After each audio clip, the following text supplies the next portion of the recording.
Let me tell you about my van.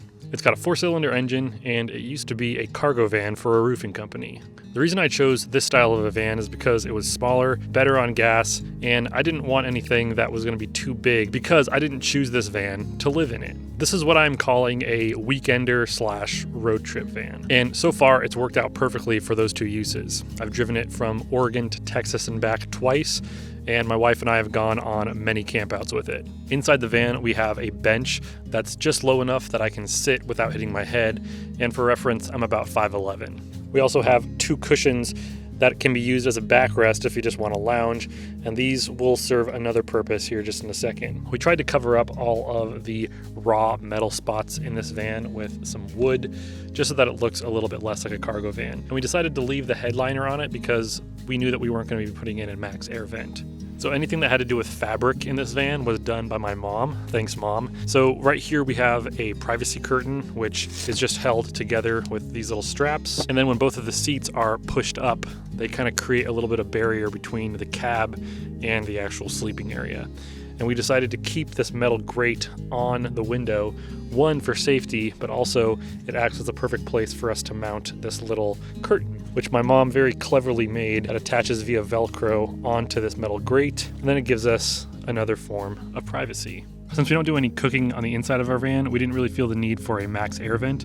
So instead, we just have these simple little rain guards here, and when we're sleeping, we just roll our window down, and that allows air to flow through our van. And these are way less expensive and way easier to install than a max air vent.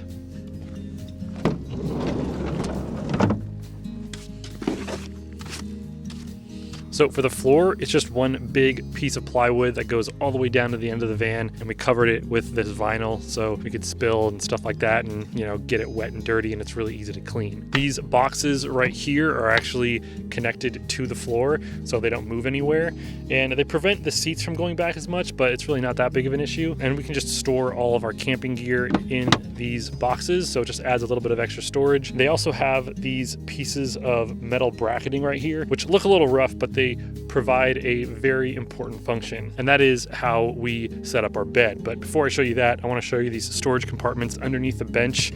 These come out, and this is where we'll typically store all of our clothes for long road trips or just more camping gear. So I usually put all my clothes in here.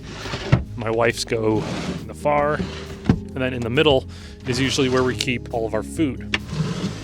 So the way that our bed works is this isn't big enough for us to sleep on head to toe this way, so we have to extend it out this way. And it actually extends out into a full-size bed, long enough for me to sleep on. And the way we do it is by utilizing these 2 boxes that are attached to the floor. Underneath the bench cushion, there are these pieces of plywood, and they fit right in to these little notches on these boxes. They're actually held in place by another piece of metal right here that prevents them from slipping or falling down. As you can see, it's not going to break with me on it. To extend the bed, we take these cushions that I mentioned before. My mom very cleverly created a cushion that just folds out like this, and that's how you extend the bed.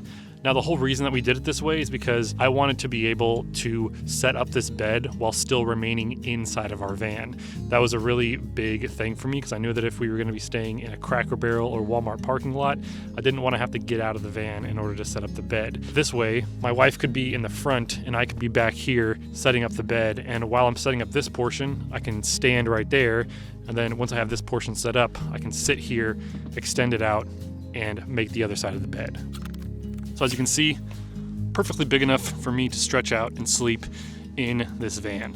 So again, I'm about 5'11", 6 foot if I'm laying down, so I needed to have a bed that I could actually stretch out on. And this is a perfect size for me and my wife to both sleep very comfortably. So underneath the bed is where we keep more camping and auto supplies. And this is also where we keep our water jug. So originally this van had a ladder rack on it, like what you would typically see on a cargo van, but I found these rails for this Transit Connect on eBay. This is by Van Tech, and my dad and I modified them a little bit so that they would fit our Amazon awning. So I won't go into it too much, but I do like this awning. Don't get it wet and then roll it up and store it because you'll get mold. But if you're just using it for a sunshade, or if you know that it's going to be dry later after you're done using it, this is a great little awning, and it only costs like $175.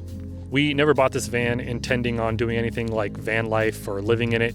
We love camping and we love going on road trips, and so that's what we wanted this van for. We wanted something that was semi-fuel efficient, but still gave us all of the comfort that we needed if we wanted to go on extended road trips or go camping. Super big shout out to my parents. Both my dad and my mom helped me and my wife build this van out, and we did it in like 2 weeks. So I would definitely say this is still kind of version 1 of this van. I feel like for the first go around, for never building out a van before, this works exactly how I want it to work, which I'm stoked on. Anyways, if you have any questions, leave them in the comment section below. If you'd like to see more videos on my van or have a specific thing that you'd like me to talk about or review, let me know. Anyways, thanks for watching. I'll catch you next time. Later.